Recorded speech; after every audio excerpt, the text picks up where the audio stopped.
when you're live, you expect the unexpected from your audience. But what happens when it's your host that goes a little nuts? The moment that at least a dozen of you have been waiting for. Heads, big MTV is your old man.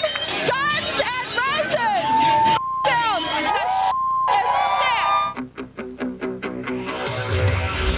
Some guests didn't wait for New Year's Eve to work those four-letter ad-libs. The immortal Grace Jones!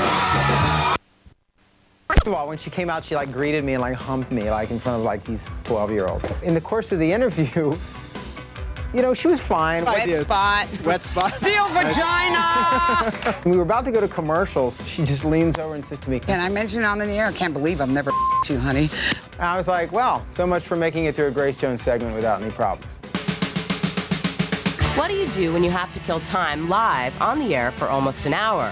Kurt Loder found out while hosting a Rolling Stones press conference. Hi, I'm Kurt Loder with MTV News, coming to you here live from Grand Central Station in New York City. The Rolling Stones will be here in moments. They're on a commuter train. It's going to be pulling into track 42 here. They're going to come in, they're going to walk up on stage, they're going to tell us all about their new album, Steel Wheels. They were late, like an hour late or something, or 45 minutes late, and we're all just standing there. And it's required being on a stage with a microphone and saying, well, they're going to be here any moment. They're in a train coming from Harlem, we're told. They should be here in moments. They'll be coming through these doors over here any moment. Okay, they're pulling in. They're going to be up here in moments. I think I was trying to tell little jokes or something, or, you know, turning my back, or just, you know, weeping quietly in a corner. I forget exactly how we got through that. It was horrible. We, the jury in above entitled action, find the defendant, Calvin Brodus, not guilty of the crime of murder in the first degree. MTV News was granted exclusive coverage of the Snoop Dogg murder trial, but as the trial reached a verdict, more and more members of the traditional media arrived on the scene. We were staking out the courthouse waiting because we'd heard that there was going to be a verdict within a couple weeks. And finally, yeah, the verdict came down and we were there. There were some local crews there jostling to try and get in the way, you know, to get the exclusive as well. As MTV News went live, the competition jumped into the shot. Mr. Brodus, can you tell us what you think of the verdict today? No, sir, we're not. Hey, I don't care. This is public property, lady. He had already agreed that we'd be the first ones that he talked to. But it was pretty crazy. Hold on. No, you're wrong. 1 minute. No, I'm sorry, lady. If you're live, there's nothing you can do. You just move on and, you know, and you either laugh it off or you just forge ahead. With live TV, you just have to react in the moment, but most MTV shoots are on videotape, which means the unwanted takes can be buried. The MTV library contains mountains of tapes you've never seen, containing less than stellar performances, humiliating moments, and lots of flubs. I get knocked down, but I get up again. There were ways of screwing up a take really bad. You know, you could either just flash them or curse. Let me do that again because I f***ed it up. We used to ramble on a little bit. Anachronisms. And maybe tell a dirty joke. 86, I nearly said 69. I would have really blown it, wouldn't it? Julie's got the mouth of a truck driver. Oh, I said his name wrong again. That always got them to rewind the tape. You also never saw the original Neil Young's Unplugged show. It never aired. Here's why. I think when Neil got there, the band was a little under-rehearsed. Neil was not happy with where things were going. And it got to the point where close to showtime, he threw his guitar down, ran out into the street. So I run, get to the corner of Broadway and 53rd, and the audience had already been lined up. And he went that way. No one knows where Neil is. I don't know if this guy's coming back. We load the audience in because we have to. I do my usual warm-up speech. I'm lying straight-faced to the audience. I will bring Neil out in a couple minutes, so one more enthusiasm. Door opens, Neil comes, guitar, harmonica put on him, walks out on stage. No makeup, took his coat off, threw it on the floor. Here we are, we're going. Well, we're just going to do a few tunes for you here in no particular order. And some of them we're probably going to do a couple of times, maybe. Neil did about every song that night 3 times, minimum. Let's do that one again. Well, I think we're just getting warmed up. So we get through this long, painful night of retakes, and I started editing the show. And within those 20 and 30 takes was an amazing show, I felt, of 10 songs, of an hour of great Neil with great stories, and I was really excited about it.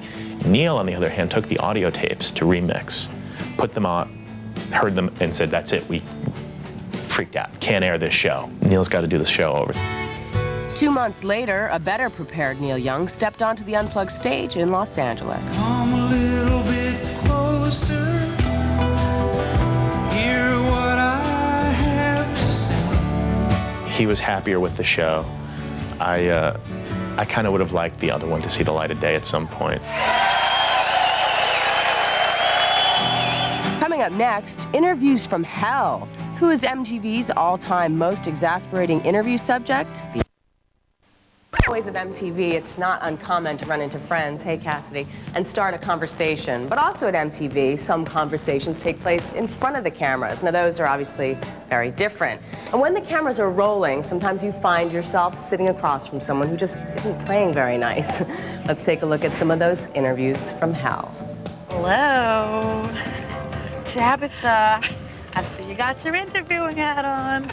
Since the beginning, one of the staples of MTV has been the incisive, hard-hitting interviews viewers have come to expect. What was that question again?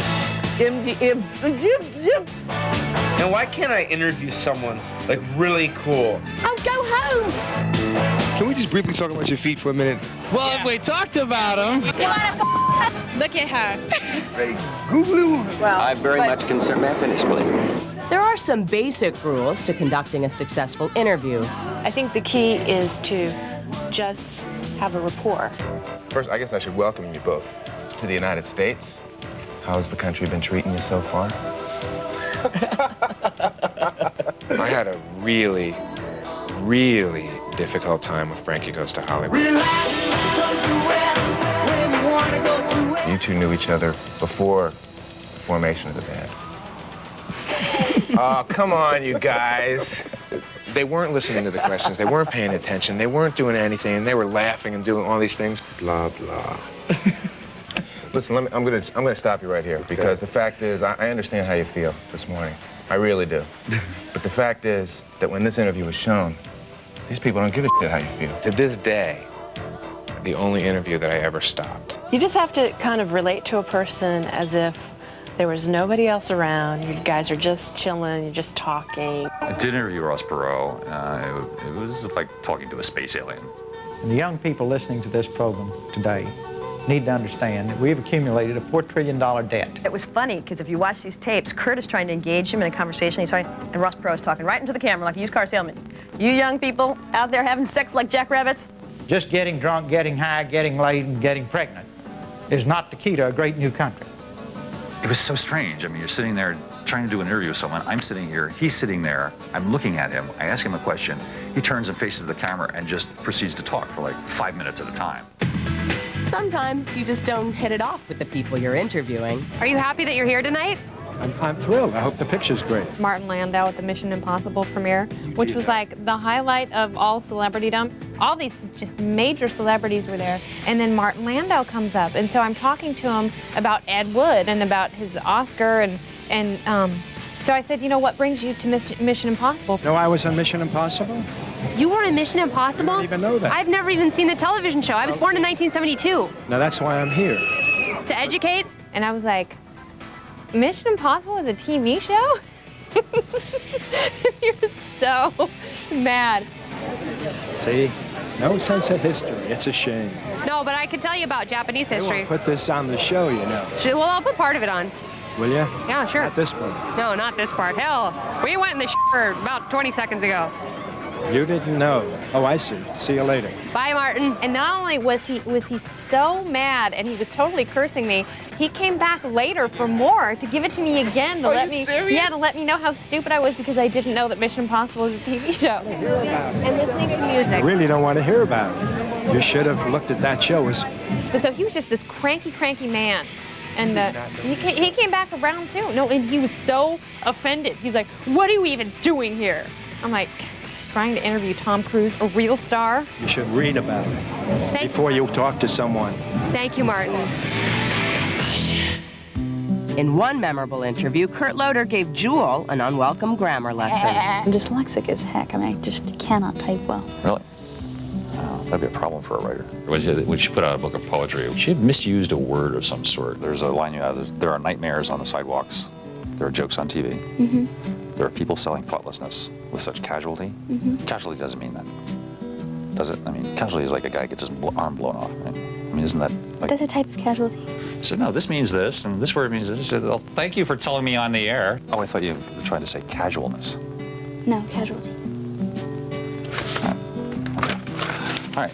So she was delighted. You smartass for pointing that out. Just... Next topic. Rub it. Then there are those who are more than willing to get intimate. I was a pretty new producer. I was really young, and Howard Stern came into the interview tent. I'm Fart Man. And he wouldn't leave the tent until I touched his butt. Let me tell you something. You're not bad yourself. Come on, camera. Come on. What's the big deal? Come on. It was the kind of thing where it was my first big thing. What is your name? Allison. Allison, come here. Touch my buns. Go ahead. Touch my buttocks. Would not leave. Rub my cheeks. Rub my cheeks. Come here. Rub them. And I had to do it in the line of duty. There you go. Yeah, there it is. It was bad. I mean, I'm going to break his leg. Come on, let's go. That's let's right. Go. I don't think we're in Pittsburgh anymore. Sharon Stone, for reasons which perhaps are best known to her, did half the interview in my lap. So is this like a dream come true for you? Sitting here on your lap, you mean? Exactly, yes. It is. Well, that makes two of us then. Shatner I could have scored with. Are we going to be able to communicate? Just hold me, Bill. I don't care anymore. Oh, come on. Could have been a mind meld. Somebody could have given me the Vulcan grip. I don't know what happened, but I ended up on his lap. Bill, can I tell you something? I don't know if you can take it. You are boldly going where no man has ever gone before. Believe me. I want it that way. Why don't you have a girlfriend? Why don't I have a girlfriend? You're sexy. Really? Elizabeth Shue was just coming out of sort of the girl next door kind of image. And that was my first lesson in television reality versus reality. And I grabbed my package. It was one of those, like, you walk around like, damn, that girl, she's all over me. I'm so in. You know, I'm a squirrel kid, and you walk backstage, you're like, oh, this is my fiance. It's, oh. I have to go eat at Loser Village now, so I'll see you. One who comes up over and over again in the MTV Interview Hall of Fame is Johnny Rotten. Interviews, to me, are like war. Johnny Lydon, or Johnny Rotten, however you're referring to him these days, was always very popular around the MTV studios. We don't really care whether you like us or not. John Lydon was really the worst, where he ripped off his microphone and left. Just shut up and let me finish a f***ing sentence. Oh, John, would you just relax? No, I won't. I'm fed up with it. As soon as it happened, I was like, it's not my fault. It's not my fault. John Lydon's the whole thing is that he's just very difficult and irascible. How many times can you keep answering the same questions? He wanted to be referred to as John Lydon. And then so I'm here with John Lydon, you know, public image, and he goes, Johnny Rotten. The majority? Sorry, I've got flu. Maybe it's my fault for not leaving Kleenex out for the guests. He showed up with the Sex Pistols, who are one of my favorite bands of all time, and did the usual thing. I understand you had to hit somebody. Didn't you hit somebody on the head with a mic stand recently? Like in... End of interview. Well, Well, what's wrong with that? That's because you'll be the next. I was directing. I said, well, I want to see what he does. Took one of the handheld cameras, sent him out in the hall. I said, find him. They followed him around a little bit, followed him into a makeup room. Then he got really angry and started yelling at the camera operator. So I said, okay, come back out. About 2 minutes later, his manager and or agent or somebody came into the control room and says, what are you doing? What are you doing? If you have that camera following him around, I'll punch you in the nose. He was yelling at me. He was this close to my face. I'm just naturally shy. I can't help that. But I have a brilliant way of getting over it. MTV, bye-bye. I think I've said my piece. Now, off. What star of the original Real World went on to greater fame on another MTV show? But you've never heard of her. A look at the secret connections between MTV's greatest shows when we return.